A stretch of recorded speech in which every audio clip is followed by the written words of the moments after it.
So kini nga pundo gikan kini sa atong excise tax share.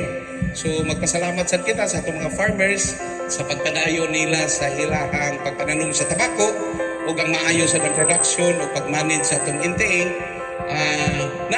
Nagpadayon ang excise tax share nato sa atong lungsod.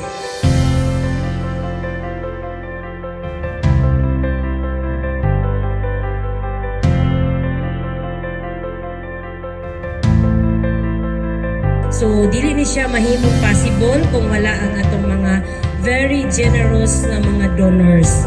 Ang success ani nga event naggumikan sa mga manggihatagon nato nga mga taga-Lagindinganon. So lapton nga pag-istorya, as much as possible, nobody should be left behind sa atong development sa atong lungsod sa Lagindinganon.